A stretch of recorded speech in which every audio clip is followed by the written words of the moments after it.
Mis queridos hermanos, hemos oído un anuncio revelador del presidente Russell M. Nelson. Hemos oído importantes explicaciones de los líderes Christofferson y Rasband y del presidente Eyring.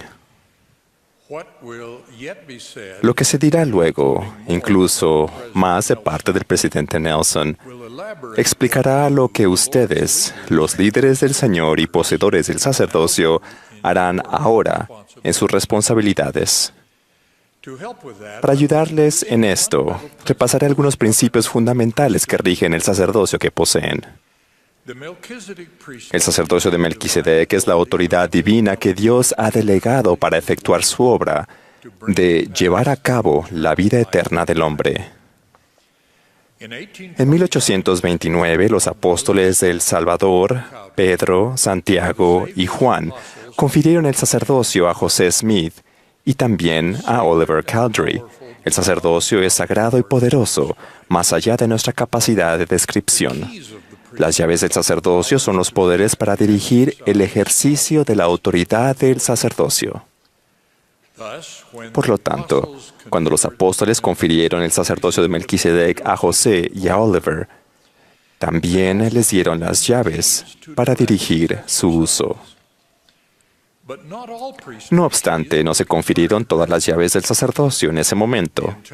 Todas las llaves y conocimientos necesarios para esta dispensación del cumplimiento de los tiempos se dan línea sobre línea.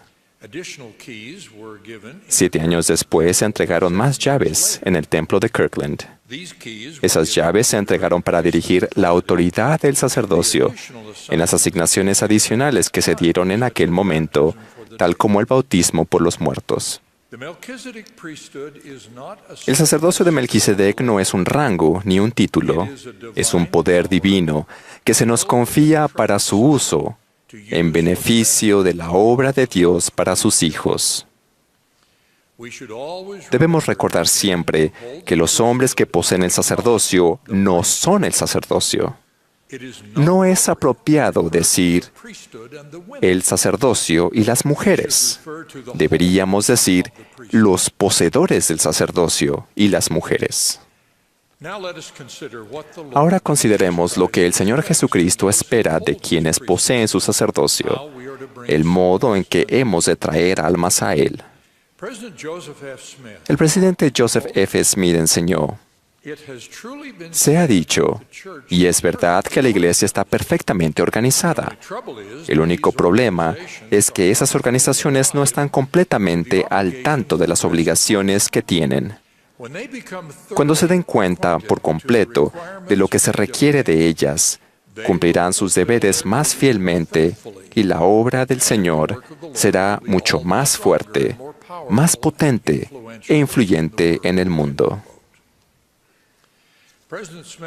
El presidente Smith también advirtió: los títulos dados por Dios de honor que se relacionan con los diversos oficios y órdenes del santo sacerdocio no deben emplearse ni considerarse de la misma manera que los que se originan en el hombre. No son una condecoración ni una indicación de dominio, sino más bien de un nombramiento al servicio humilde en la obra única del Maestro al que profesamos servir. Estamos obrando en bien de la salvación de las almas y debemos sentir que este es el deber más grandioso que se nos ha encomendado. Por lo tanto, debemos estar dispuestos a sacrificarlo todo si fuese necesario, por amor a Dios, por la salvación del hombre y el triunfo del reino de Dios en la tierra. En la Iglesia del Señor, los oficios del sacerdocio de Melquisedec tienen funciones diferentes. Doctrina y Convenio se refiere a los sumos sacerdotes como presidentes residentes o siervos sobre diversas estacas esparcidas fuera de aquí. Se refiere a los élderes como ministros residentes de mi iglesia. Las siguientes son otras enseñanzas sobre estas funciones separadas.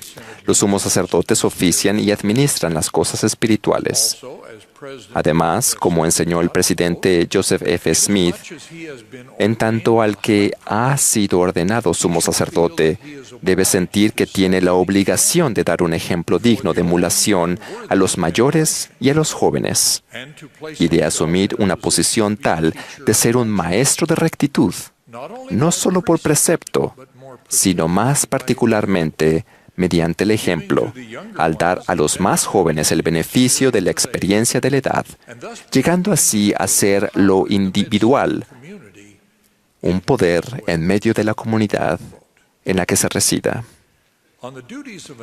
Sobre los deberes de los élderes, el elder Bruce R. McConkie del Quórum de los 12 enseñó: el elder es un ministro del Señor Jesucristo. Está comisionado para actuar como lo haría su maestro y, en nombre de él, al ejercer su ministerio entre sus semejantes, él es el agente del Señor. El elder McConkie criticó la idea de que alguien sea solamente un elder. Cada elder de la iglesia posee tanto sacerdocio como el presidente de esta, dijo él. ¿Qué es un elder? Es un pastor. Es un pastor que presta servicio en el redil del buen pastor. En esa importante función de ministrar en el redil del buen pastor, no hay ninguna distinción entre los oficios de sumo sacerdote y de elder del sacerdocio de Melquisedec. En la maravillosa sección 107 de Doctrina y Convenios, el Señor declara: los sumos sacerdotes, según el orden del sacerdocio de Melquisedec, tienen el derecho de oficiar en su propio puesto, bajo la dirección de la presidencia, para administrar las cosas espirituales y también en el oficio de elder o cualquier oficio del sacerdocio arónico. El principio más importante para todos los poseedores del sacerdocio es el principio que ha enseñado Jacob, el profeta del Libro de Mormón. Después de que él y su hermano José fueron consagrados sacerdotes y maestros del pueblo, él declaró: y magnificamos nuestro oficio ante el Señor, tomando sobre nosotros la responsabilidad, trayendo sobre nuestra propia cabeza los pecados del pueblo, si no le enseñábamos la palabra de Dios con toda diligencia. Hermanos, nuestras responsabilidades como poseedores del sacerdocio son un asunto muy serio. Otras organizaciones podrían sentirse satisfechas con las normas del mundo sobre la forma de mandar y de dar mensajes y cumplir con sus otras funciones. Pero nosotros, los que poseemos el sacerdocio de Dios, tenemos el poder divino que rige incluso la entrada al reino celestial de Dios. Tenemos el propósito y la responsabilidad que el Señor definió en el prefacio revelado de Doctrina y Convenios. Debemos proclamar al mundo que todo hombre hable en el nombre de Dios el Señor, el Salvador del mundo, para que también la fe aumente en la tierra, para que se establezca mi convenio sempiterno, para que la plenitud de mi evangelio sea proclamada por los débiles y sencillos hasta los cabos de la tierra. Para cumplir con ese mandamiento divino, debemos ser fieles en magnificar nuestros llamamientos y responsabilidades del sacerdocio. El presidente Harold B. Lee explicó lo que significa magnificar el sacerdocio. Cuando uno se convierte en el poseedor del sacerdocio, se convierte en agente del Señor. Uno debe considerar su llamamiento con la perspectiva de que está en la obra del Señor. Eso es lo que significa magnificar el sacerdocio. Por lo tanto, hermanos, si el Señor mismo les pidiera que ayudaran a uno de sus hijos o hijas, lo cual ha hecho por medio de sus siervos, ¿lo harían? Y si lo hicieran, ¿actuarían como agentes de Él en la obra del Señor confiando en la ayuda que ha prometido? El elder Lee impartió otra enseñanza sobre magnificar el sacerdocio. Cuando colocan una lupa por encima de algo, aquello se ve más grande de lo que pueden verse a simple vista. La lupa es un lente de aumento. Ahora bien, cuando cualquier hombre magnifica su sacerdocio, es decir, cuando lo engrandece más de lo que él creía que éste era primeramente, y lo hace más importante de lo que cualquier otro hombre haya creído que fuera, ese es el modo de magnificar el sacerdocio. El siguiente es un ejemplo de cómo un poseedor del sacerdocio magnificó sus responsabilidades del sacerdocio. Este relato lo escuché del elder Jeffrey D. Erickson, que fue mi compañero en una conferencia de estaca en Idaho. Mientras era un joven elder casado y desesperadamente pobre, que se sentía incapaz de terminar su último año de la universidad, Jeffrey decidió abandonarla y aceptar una atractiva oferta laboral. Algunos días después, el presidente de Quórum de Élderes fue a su casa. Él le dijo, ¿entiendes la importancia de las llaves del sacerdocio que poseo?, preguntó el presidente. Cuando Jeffrey dijo sí, éste le dijo que desde que se había enterado de sus intenciones de abandonar la universidad, el Señor lo había importunado durante noches de insomnio para que diera a Jeffrey este mensaje. Como tu presidente de Quórum de Élderes, te aconsejo que no dejes la universidad. Este es el mensaje del Señor para ti. Jeffrey continuó en la universidad.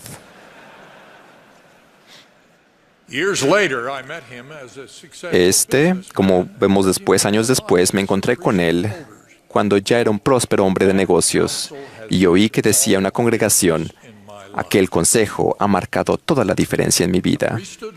Un poseedor del sacerdocio planificó su sacerdocio y su llamamiento, y aquello marcó toda la diferencia en la vida de otro hijo de Dios.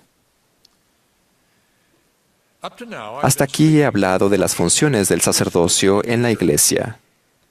Ahora hablaré del sacerdocio en la familia. Empezaré refiriéndome a las llaves. El principio de que la autoridad del sacerdocio solo puede ejercerse bajo la dirección de alguien que posea las llaves de dicha función es fundamental en la iglesia, pero no se aplica al ejercicio de la autoridad del sacerdocio en la familia. Los padres que poseen el sacerdocio presiden en sus familias por la autoridad del sacerdocio que ellos poseen.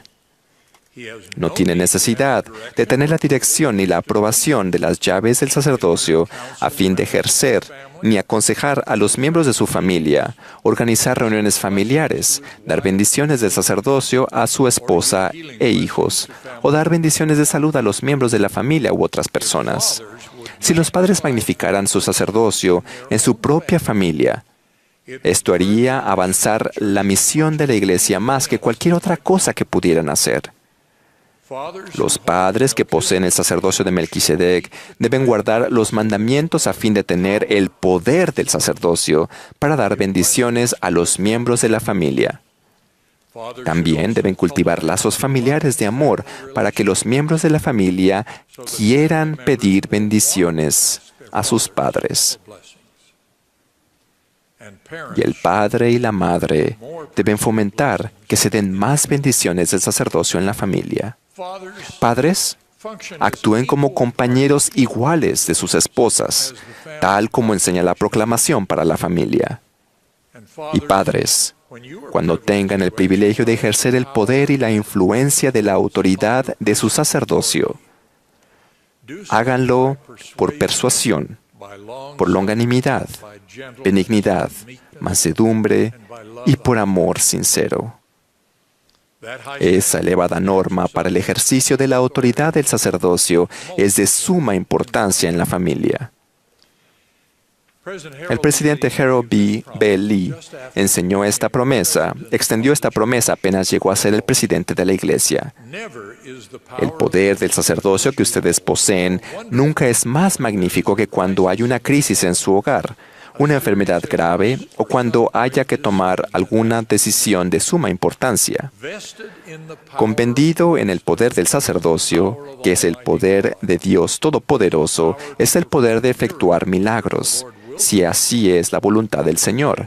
Pero para que nosotros utilicemos ese sacerdocio, debemos ser dignos de ejercerlo.